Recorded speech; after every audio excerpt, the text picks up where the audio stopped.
The whole world got to know John Paul II, one of the most charismatic popes in the history of the Church. Cardinal Stefan Wyszyński, primate of Poland and spiritual leader of his friend Cardinal Karol Wojtyła, 19 years his junior, also deserves that recognition. Cardinal Stefan Wyszyński was the leader of the Church of Central and Eastern Europe that created the most effective strategy of resistance by the clergy and the faithful against the pressure of the communists. They not only defended the Church, but also made it the strongest institution in Poland, where the power of the Communist Party could not reach. Catholic Church during the communist period in Poland performed a role similar to what it had done when there was no state of Poland between 1795 and 1918. The Church was the safe deposit box, the repository of national identity. It was the guardian of national culture. It was the guardian of national memory. And it was one of the institutions that kept alive the idea of a true Poland while communism was trying to rewrite the script of Polish history. Cardinal Wyszyński paid an enormous price for his resistance. He spent over 3 years under house arrest. He was public enemy number one for the communists. Until his death, he was constantly under surveillance by a team of several dozen secret policemen. They were following literally his every step, depriving him of any privacy. Provocations and disinformation campaigns were conducted against him, sparing no methods, strength, and resources. Security operations against the primate of Poland had the very significant codename, Prophet. Cardinal Wyszyński knew he had a stronger position.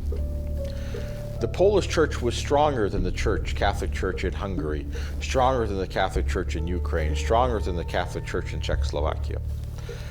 And he famously said, "We have demonstrated already during the Second World War, under the Soviets, under the Nazis, that we can be martyrs." He said, "We have proven that we can be martyrs. We are courageous. But the time now has come to live rather than to die. So how can we find a way to insist on our rights?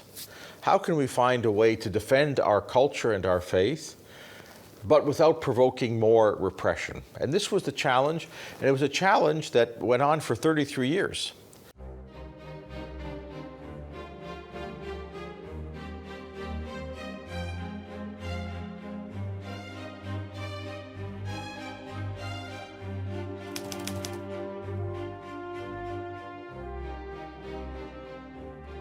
The future primate of Poland was born in 1901 in a small village, Zuzela.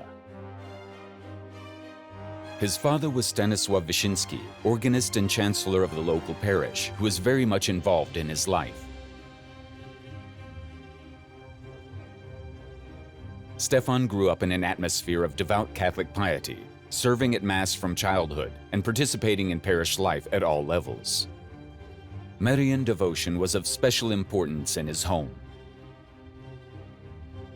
There were 2 pictures hanging over my bed at home, Our Lady of Częstochowa and Our Lady of Ostrobrama.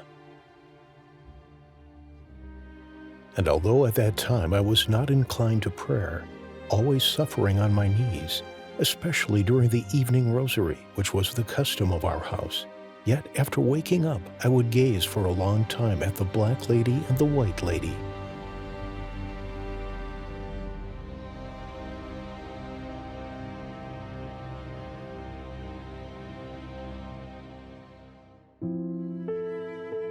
When Stefan was only 9 years old, his beloved mother died. Before she died, she asked him very seriously and solemnly to get dressed. It was clear to the whole family that she meant putting on a priestly habit. Orphan Stefan Wyszyński, as he mentioned many times later, moved part of his filial affection to another mother, the Mother of God. Cardinal Stefan Wyszyński's bond with the Mother of God was such a true divine mystery. He recalls that he was born on the first Saturday of the month. His first childhood memory was of 2 pictures of the Mother of God, which hung above his bed, Our Lady of Ostrobrama and Our Lady of Częstochowa.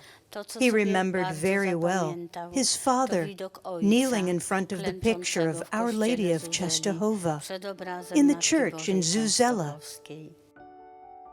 Stefan's widowed father ensured that his firstborn child received the best possible education. However, Wyszyński, already as a teenager, was convinced of his true vocation. After graduating from the 4th year of junior high school, he started studying at the minor seminary and then at the major seminary in Włocławek. Even as a seminarian, Stefan Wyszyński visibly excelled. He did very well in his theological and philosophical studies. His talent as a journalist also attracted attention. Shortly after his ordination to the priesthood in 1924, he was appointed vicar in the Cathedral of Włocławek. The Blessed Virgin Mary played a crucial role in Wyszyński's very primacy. When he felt very weak after his Mass of priestly ordination, with the primate of Poland, he went to Jasna Góra. Our Lady has been such a huge divine help in his life.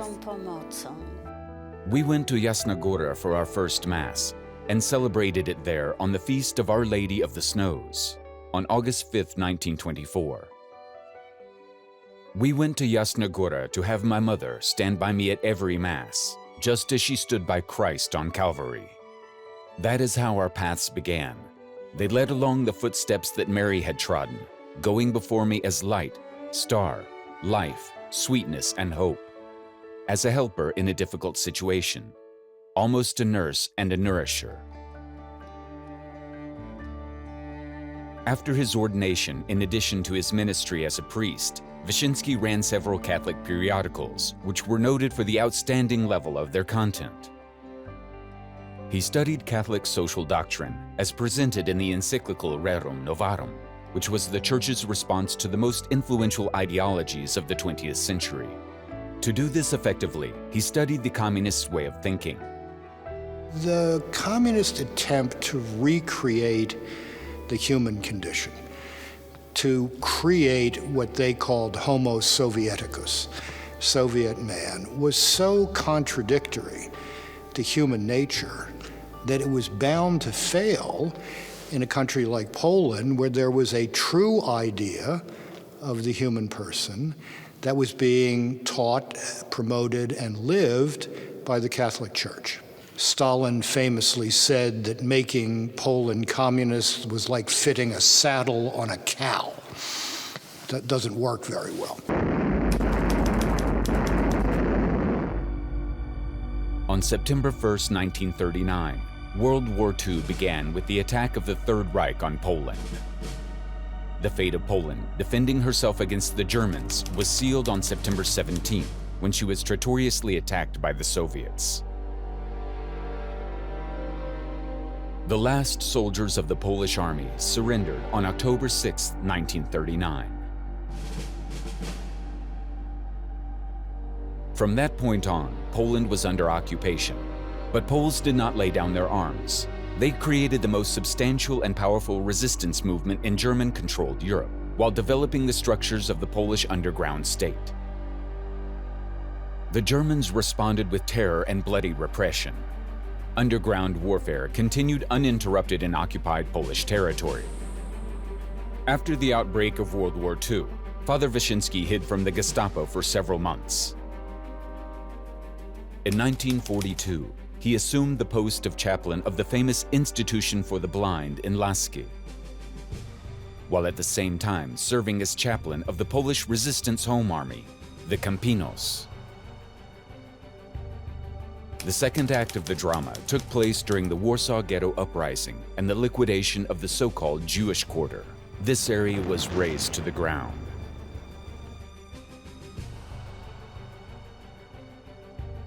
On August 1st, 1944, the Warsaw Uprising began in the capital of occupied Poland. This was the largest military operation of a resistance movement in occupied Europe. The Home Army soldiers, poorly armed but with high morale, attacked German garrisons in Warsaw, then took total control over a part of the city for over 2 months. For 63 days, regular combat took place in Warsaw, comparable to the Battle of Stalingrad. During that struggle, Germans committed unimaginable mass crimes against civilians and insurgents. They killed over 200,000 people in Warsaw, men, women, and children. The Soviets, who were already on the city's outskirts, didn't support Warsaw's fighters on Stalin's direct order. Waiting until the city, the symbol of Polish independence and statehood, was bled to death.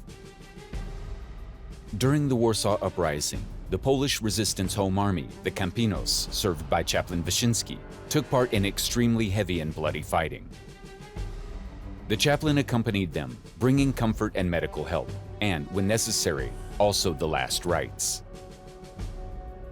Running with a surplice and a stole to the place where the battle with German troops had just ended, we came across 3 wounded soldiers with their entrails torn out.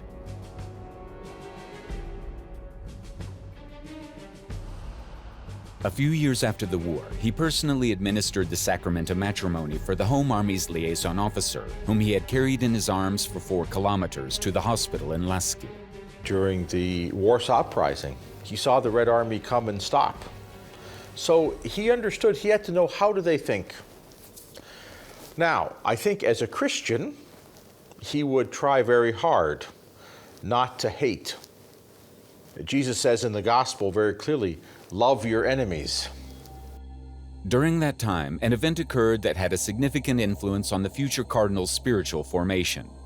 From the burning capital city, the wind brought a cloud of half-burned pieces of paper. On one of them was a fragment of text with the words, "Thou shalt love." Wyszyński showed it to the nuns and said, "Nothing more precious could have been sent to us by the dying city. This is the most sacred appeal of the fighting Warsaw to us and the whole world. An appeal and a testament. Thou shalt love." In Lasky, there was a large field hospital of the underground Home Army. Badly injured insurgents were sent there from Warsaw. There were not enough doctors and nurses, so over time, the chaplain began to assist in surgeries. He made no secret that he almost fainted during the first one. However, the daily reality of the insurgents' hospital was dominantly painful and brutal. Young soldiers died at the hands of doctors and their chaplain. The insurgents' experience was fundamental to Stefan Wyszyński's later perception of humanity. The long months of work in the insurgent hospital taught us a great deal. It was more than a university, because it was a deep understanding of your fellow man, something you generally would not learn from books. You acquire respect for a man not when you see him in a heroic position, but when you see a man in anguish. As we walk the streets of the capital today, let us remember that this is the city where more than 300,000 Varsovians died. The best youth washed the pavements of the city with their blood. This is the way of love. There is no love without sacrifice. Through such love, one gains the right to the homeland. That is why the youth were ready for anything. They were able to fight for freedom, and at the same time to protect themselves from hatred. On the Warsaw pavement of the destroyed city, turned into ashes and ruins, Christ remained. He was overthrown, powerless, lying on his cross, but with his hand pointing to heaven for the destroyed capital city, so that it would not stop believing that it could be reborn. Only one thing is needed: hope. Sursum corda, lift up your hearts.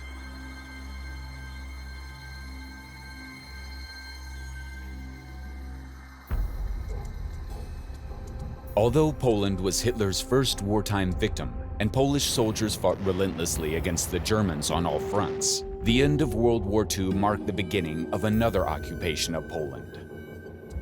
Betrayed by its Western allies, the country was placed in the Soviet sphere of influence by the Yalta Agreement, signed by Roosevelt, Churchill, and Stalin. That meant that the future fate of Poland would depend solely on Stalin, and the governance of the country, against the will of the citizens and the public sentiment, would be taken over by communist activists trained in Moscow.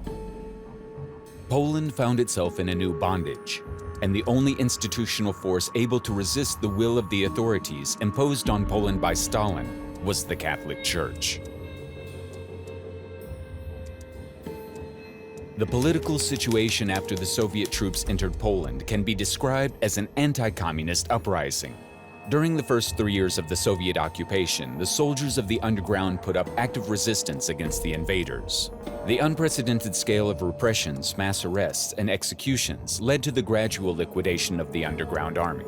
Although individual partisan units remained active for many years, armed resistance against the Soviet Empire lost its raison d'être.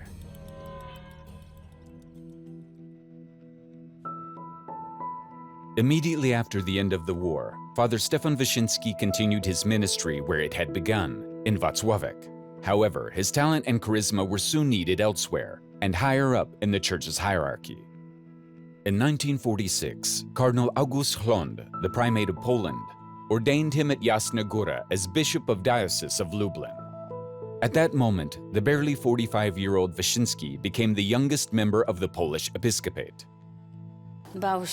He was afraid to become a bishop. He thought he was unfit, although he was a professor. He preferred to talk to workers. He knew how to do it, and again, he put his faith in the Mother of God. He went to Jasna Góra for his episcopal consecration. He placed an image of Our Lady of Czestochowa in his episcopal crest.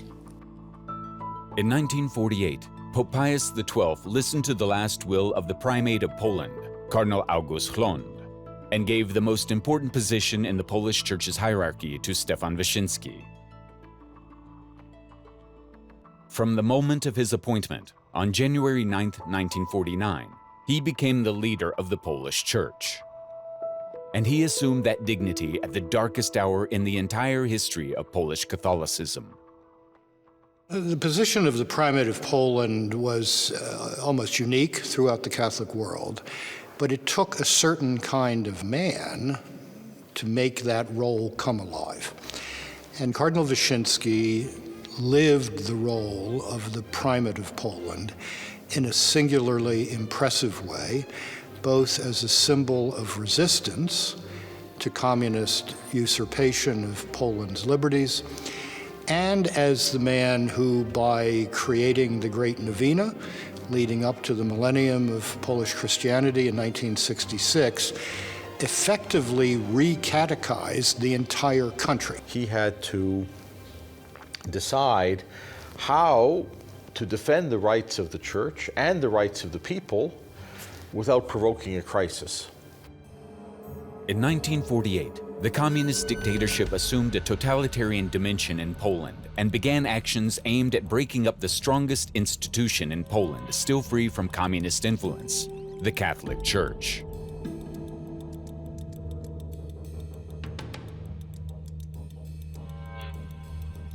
North Korea, Cuba, Vietnam are other countries where the communists have taken power in an extremely bloody way.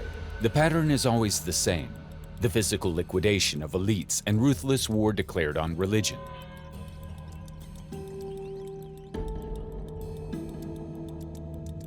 It was no different in Poland. The primate managed the matters of the church in such a prudent way that the communists had to contend with him and his opinion. The communists' goal was to gain complete control over the Church of Poland. According to their plan, it was to be completely subordinated to communist power. The main obstacle to achieving this was Cardinal Stefan Wyszyński. The communists knew that they had to break or destroy him. The first harassment from the communists fell on the new primate of Poland even before he assumed his position. Wyszyński was repeatedly harassed, stopped, and searched. It looked as if the security officers wanted to make it clear to the primate-to-be that from then on, they would follow his every step. Cardinal Wyszyński had to be both faithful and clever. He had to be wise to figure out how he could find the maximum room for the church. And so he had to be courageous, and not just courageous for himself, courageous for all the Polish bishops together, and courageous for the whole nation, because they would follow his lead, which was a strong lead, but he had to be strong as a leader, and he did that. Soon, the communists began an operation to build their own church, fully dependent on the authorities. They recruited about 1,000 so-called patriot priests for this purpose. Some of them were naive and loyal to the state. Others were regular agents of the secret police. The party intended to use them to seize power over the structures of the institutional church. They would, every seminarian entering training for the priesthood had a secret intelligence service agent assigned to him. This guy followed him. He tried to read what the man was writing. They tried to bug, electronically surveil these people. This kept up after these men were ordained.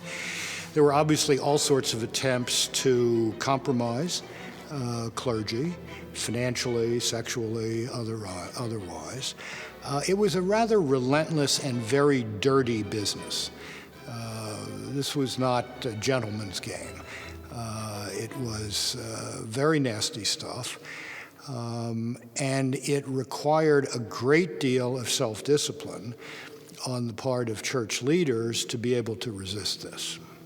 However, Primate Stefan Wyszyński tirelessly sought to define the relationship of church and state based on a bilateral agreement.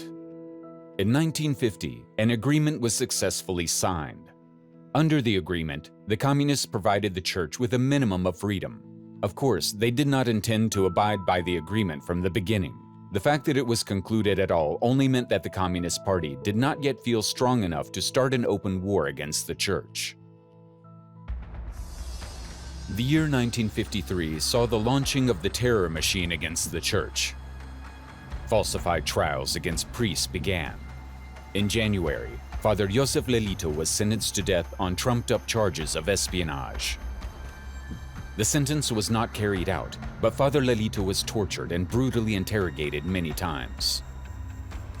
Other priests were sentenced to long prison terms. This was something like an artillery barrage for what was yet to come. Cardinal Wyszyński was a very shrewd, intelligent analyst of situations. But when the pressure became intolerable from the communists in 1953, Wyszyński read that situation accurately and said, okay, we're drawing the line here. We're saying we are simply not going to cooperate in any way with this regime, and he spent 3 years under house arrest. In February 1953, the communists attacked the church with full force. The authorities announced a decree giving them the right to approve all church appointments and actions. Implementing it would mean that control over the church would be taken over by the Communist Party. In May, Primate Stefan Wyszyński handed communist leader Bolesław Bierut the famous memorandum, Non Possumus, We Cannot. He announced there that any ecclesiastical appointments made by the communist authorities would be completely invalid from the standpoint of canon law. Those possibly willing to take advantage of communist promotion were threatened with outright excommunication. The letter was then publicly read during the Corpus Christi procession in Warsaw. We will follow the voice of our apostolic vocation and priestly conscience, walking with inner peace and awareness that we have not given the slightest reason for persecution, that suffering becomes our lot, not for anything else, but the cause of Christ and Christ's church. We must not sacrifice the things of God on the altar of the emperor. Non possumus. The communist response came quickly. On September 22, 1953, the Bishop of Kielce, Czesław Kaczmarek, was sentenced during a show trial. Before the sentence, he had been in prison for almost 3 years in the Security Ministry's prison. The indictment contained trumped-up charges of collaboration with the German occupiers, spying for the US and the Vatican, and attempts to overthrow the people's power. Only 3 days after Bishop Kaczmarek was sentenced, on September 25, 1953, Primate Stefan Wyszyński was imprisoned.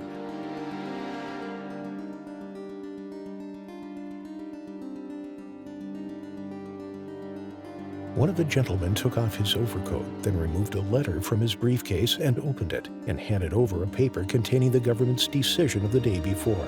By this decision, I am to be removed from the city immediately. I will not be allowed to perform any activities connected with the positions I have held thus far. He asked me to acknowledge and sign it. I declared that I couldn't accept that because I couldn't see any legal grounds for the decision. I couldn't submit to this decision, and I wouldn't leave this house voluntarily. At the bottom of the letter, I wrote with a pen handed to me. I read and put my initials. The official insisted that I proceed to take my belongings. I answered, I am not taking anything. I came to this house poor, and I will leave poor. They brought me an overcoat and a hat. I took the breviary and the rosary. I went into the chapel to look for a moment at the tabernacle and our mother in the stained glass window. From the doorway, I looked once more at the picture of Our Lady of Jasna Góra hanging over the entrance to the Pope's Hall.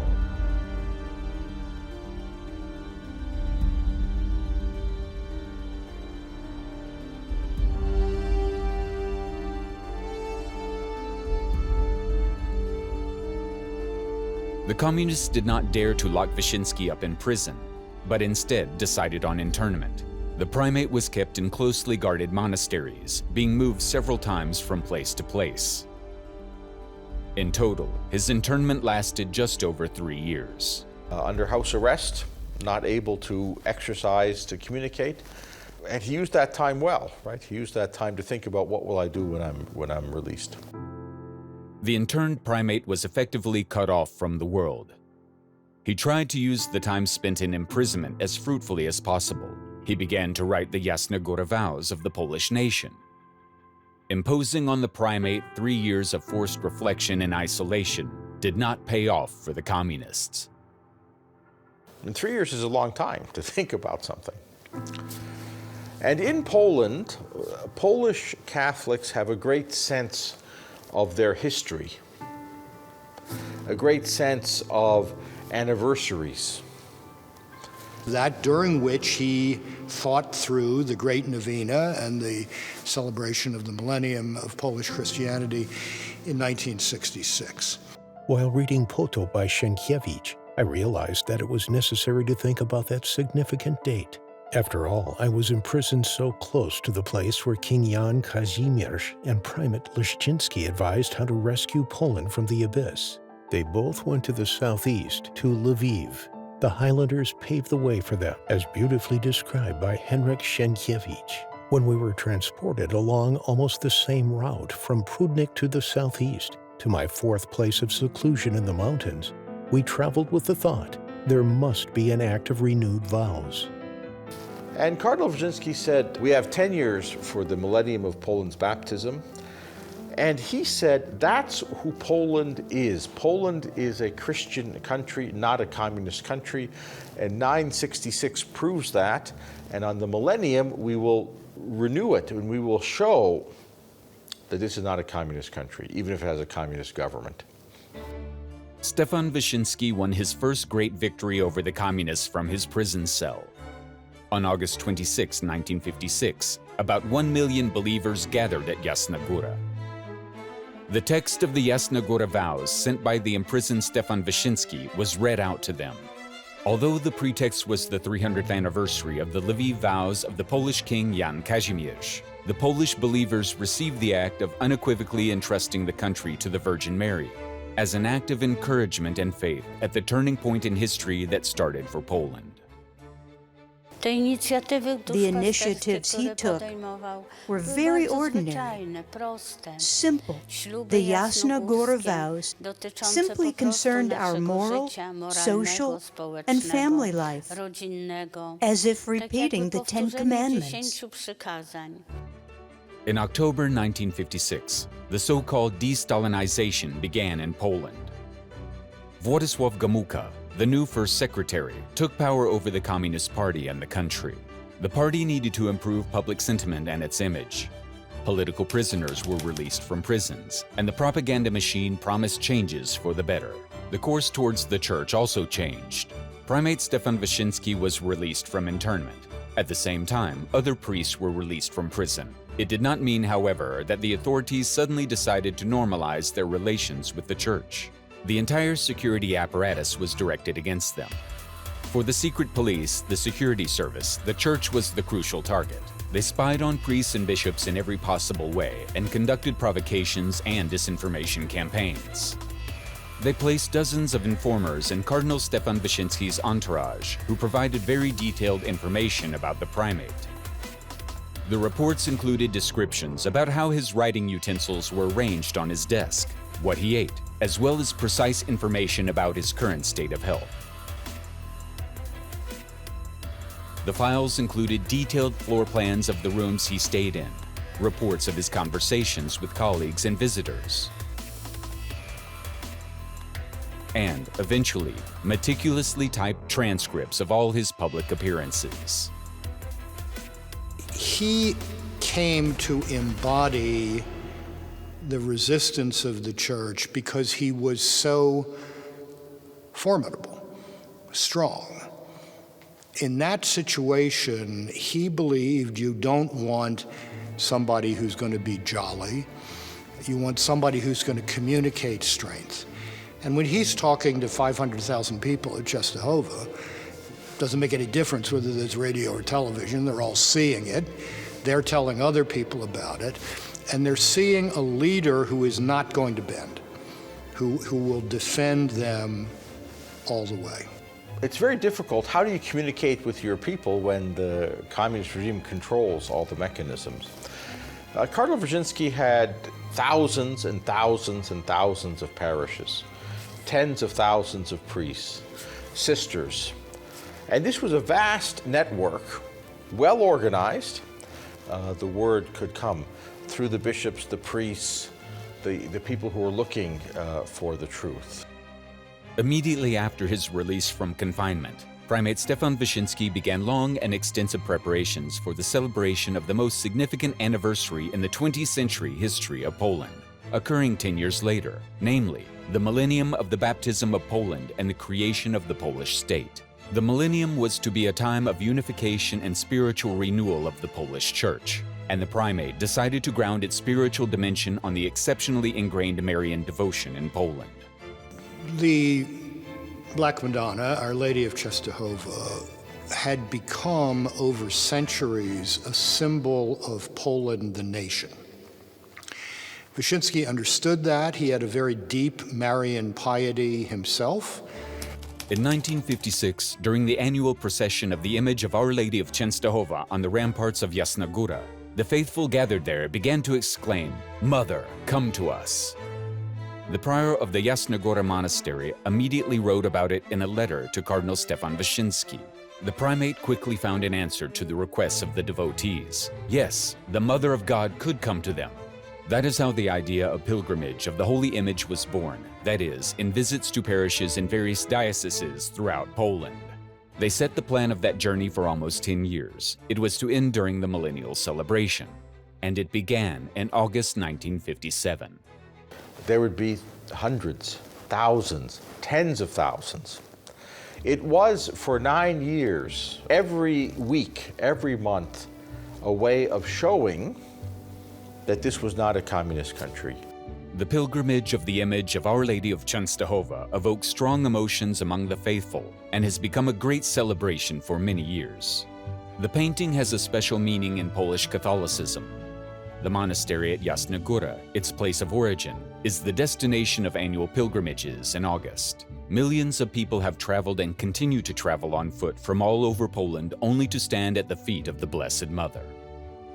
But when Primate Stefan Wyszyński had the image travel around the country, something quite extraordinary happened. Now it was Mother Mary who journeyed to her faithful. That had a powerful symbolic meaning for them. The faithful drew encouragement and strength from the pilgrimage. In each successive parish, the appearance of the image attracted praying crowds. The genius, the brilliance of sending the Black Madonna on pilgrimage around the country during the Jubilee celebrations in 1966. And then when the communists, in effect, arrest Our Lady and send her back to Częstochowa, he sends the empty frame around. This was a man who knew how to touch the hearts of his people, for whom this devotion was a great part of their national identity, as well as say to this really vicious regime, there's nothing you can do that can really stop us. We'll figure some way to be ourselves. The tour of the painting of Our Lady of Częstochowa lasted for years, but the communists decided to end it in 1966. So-called arrests over the image began and happened several times. The communist police stopped the cars which transported the painting or those in which the primate or the bishops traveled. Once they forced the motorcade to take a different route. Another time, communist police tied up the painting with ropes on a truck.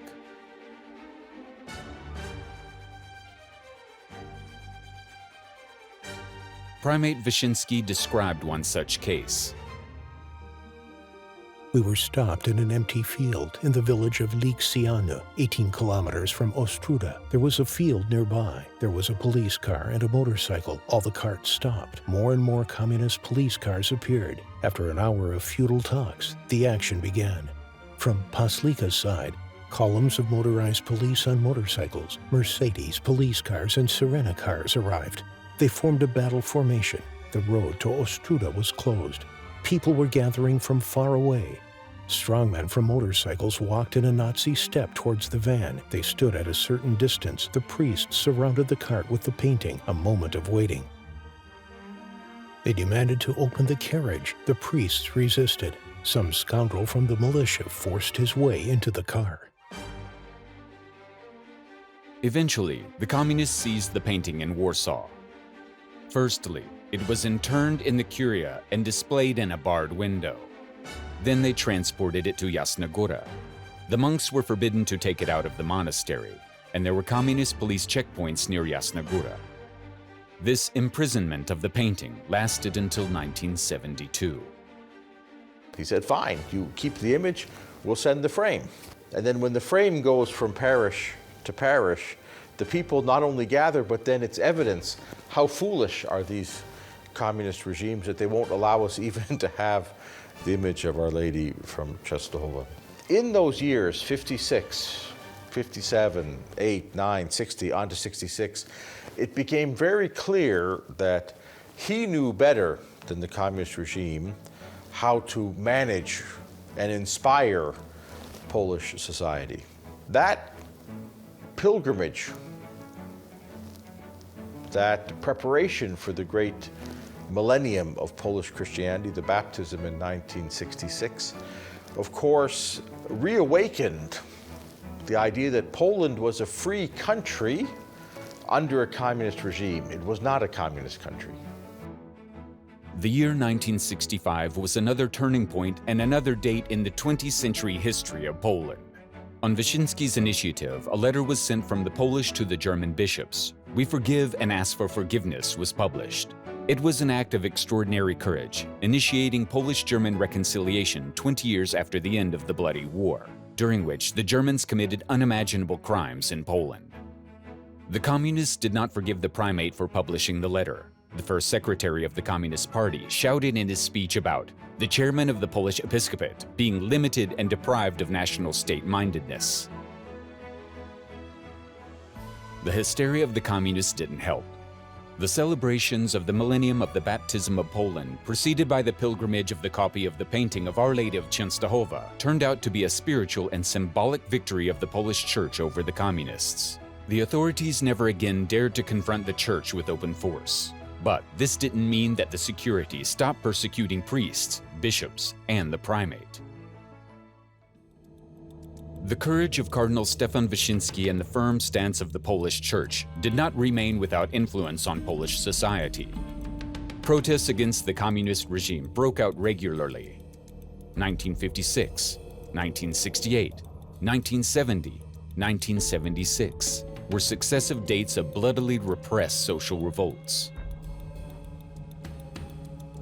Poles were still desperately looking for a way to freedom, and the foreign ideology imposed on them was maintained by tanks, which regularly took to the streets. The communist war against the leadership of the Catholic Church in Poland was relentless. There was an entire department of the Służba Bezpieczeństwa that was dedicated to what was called disintegrating the Catholic Church. This was very serious business, and both Wojtyła and Wyszyński understood that they had to be very careful about how they dealt with their associates and how they dealt with each other. Now, neither one of them was afraid to say bold things in public, and did so, particularly Wojtyła here in Krakow during the Corpus Domini processions every year. But this was a real war. From the end of the 1950s, the star of Karol Wojtyła, first Bishop of Krakow and later Archbishop and Cardinal, was shining more and more brightly in the Polish Church. Charismatic, expertly communicating with crowds and the media, open, resilient, and very young for a bishop, Karol Wojtyła was very different from the primate, while becoming equally popular among the faithful. These were ideal conditions for a peaceful rivalry between two natural leaders of one organization. But such a competition between them never took place. Cardinal Wyszyński became a bishop at a very young age, 45.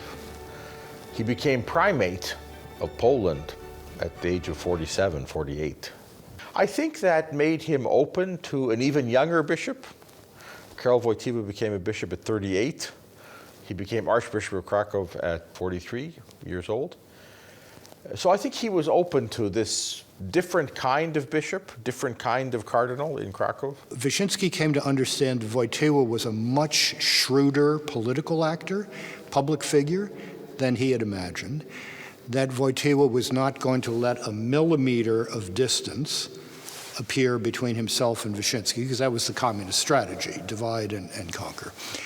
And that publicly he would be totally supportive of the primate as the unique figure in the Polish Church for its relationship with the government. And Wyszyński came to appreciate that.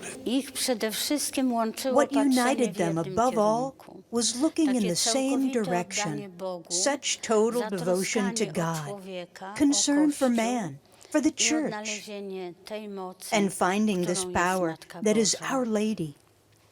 The authorities tried to play a game between Cardinal Wyszyński and Cardinal Wojtyła and wanted to drive them apart. But there was a document in which they wrote, Wojtyła would never go into open battle with Wyszyński. Communists tried to divide them by telling Cardinal Wyszyński he couldn't leave Poland. He was not usually given permission to travel, very rarely. And they'd give permission to Cardinal Wojtyła. He went to Australia, he went to Canada, he went to the United States, he traveled in Europe. The idea being, we'll try and, create tension. Cardinal Wojtyła would not permit that. Cardinal Wyszyński appreciated that loyalty of Cardinal Wojtyła. In 1963, an unusual event took place, according to many, a miracle. The primate and Bishop Karol Wojtyła celebrated the coronation ceremony of the local statue of Our Lady in the sanctuary of Ludzimierz. During the ceremony, the royal scepter slipped out of the hands of the Virgin Mary. However, just before hitting the ground in front of everyone, no one but the young Bishop Wojtyła managed to catch it.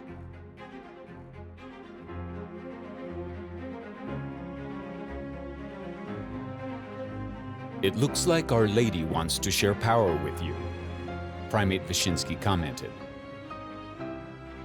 After 15 years and the election of Karol Wojtyła as Pope, most Polish Catholics accepted those words to be at least prophetic. Cardinal Stefan Wyszyński quickly saw the Bishop of Krakow as the ideal candidate for his successor. On October 16, 1978, at the end of Cardinal Stefan Wyszyński's life, an event of great historical importance occurred, not only in ecclesiastical history. It turned out that Cardinal Karol Wojtyła would not be the next primate of Poland. Habemus papam.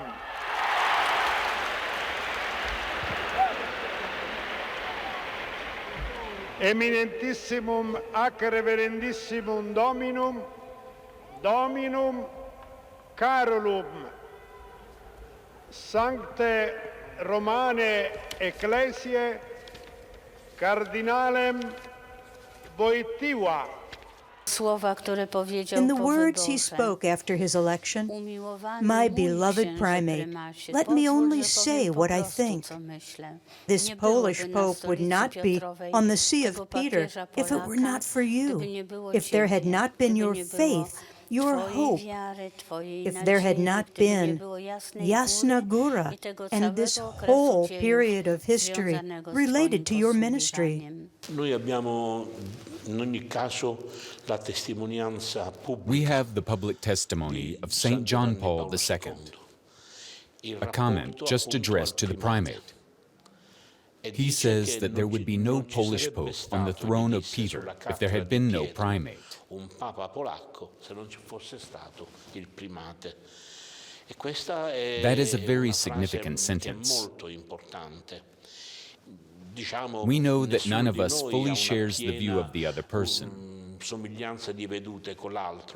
Otherwise, there would be no dialogue, only overlapping words. Dialogue, a conversation, is born from the fact that there are differences between one person and another, which allow for their meeting. The fact that Wojtyła in gestures and words showed gratitude, respect, even reverence, speaks volumes as a testimony. Questo dice molto anche come testimonianza. Cardinal Karol Wojtyła's election as Pope was a watershed moment for the Polish Church and society. Although no one expected the outcome before the conclave, it immediately gave Poles in the Polish Church a powerful wave of new energy. Cardinal Wojtyła learned from Cardinal Wyszynski. How do you resist when you don't have power? How do you instruct the people when you don't control the education system? How do you bring the people together when the regime wants to keep them apart? And so when he became Pope, when he started organizing pilgrimages, when he started bringing young people from all around the world together at World Youth Day, the world as a whole may have found it surprising. How did he think of this idea? He had learned it from Cardinal Wyszynski in the 1950s and 60s.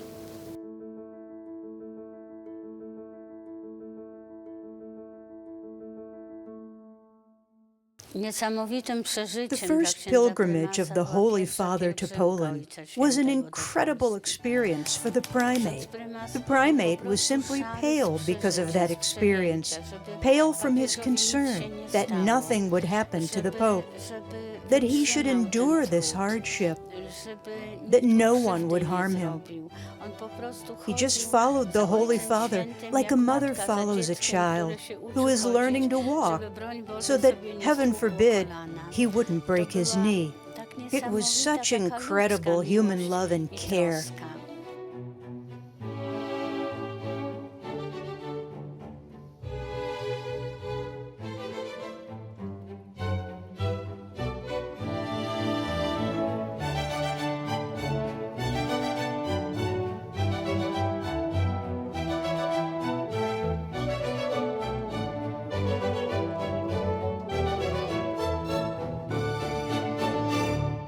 Coś muszę powiedzieć do księdza prymasa. Nie ma.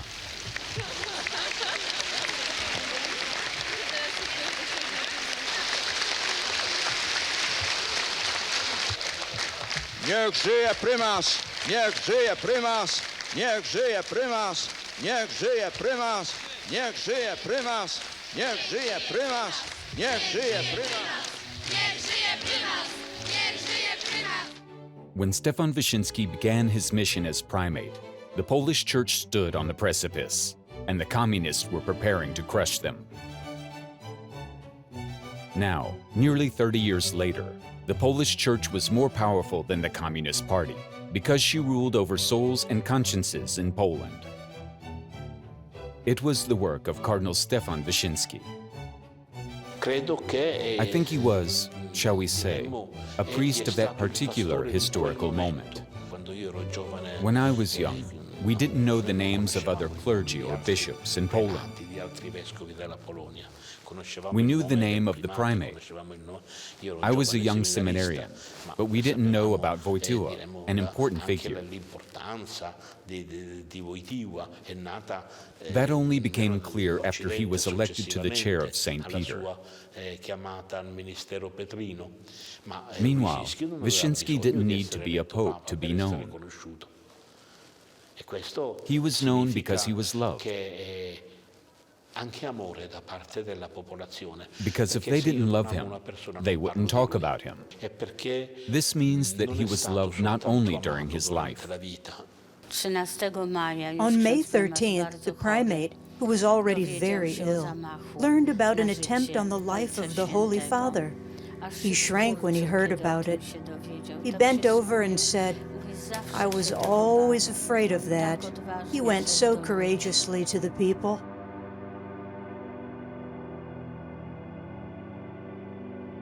Three days before the primate's death, a phone call from Gemelli Clinic, the Holy Father called.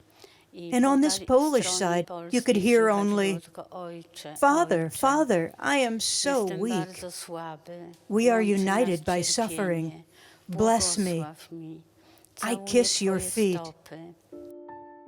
For over 3 decades, Cardinal Stefan Wyszyński led the Polish Church through the tremendously hard reality of Communist Poland. He managed to make the competition between faith and ideology for the hearts of Poles end in a humiliating defeat for the Communists.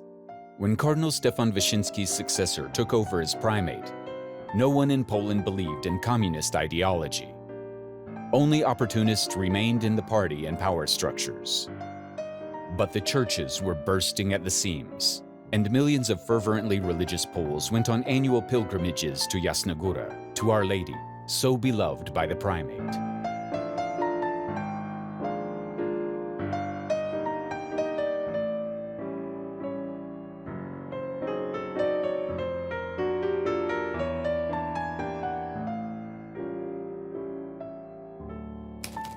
Cardinal Stefan Wyszyński died less than 3 years after the election of the Polish Pope in May 1981. He still lived to see the moment of the creation of the Solidarity movement, and Poles began their road to freedom, using both the energy given to them by John Paul II and the patterns and conditions built by their great primate.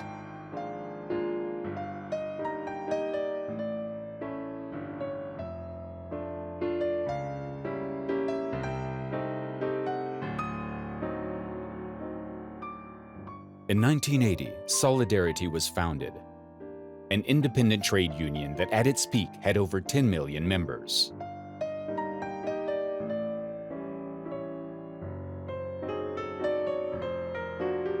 And even though the communists decided to impose martial law in Poland on December 13, 1981, to once again suppress the rebellion with military force, the dominoes started to move. 8 years later, the countries of Eastern Europe threw off the yoke of communism. There would not have been the fall of the Berlin Wall without solidarity. There would not have been solidarity without John Paul II. There would not have been John Paul II without Cardinal Stefan Wyszyński.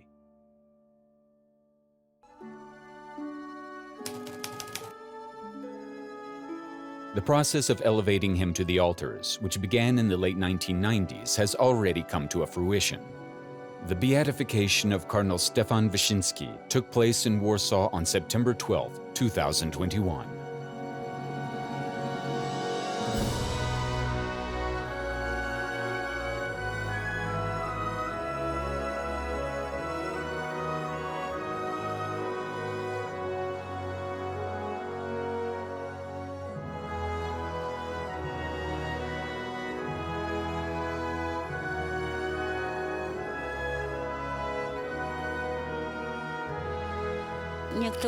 Some people say, "I wish there were such a man now." Well, About primate Wyszyński, the Holy Father said, God gives such a primate once in 1,000 years.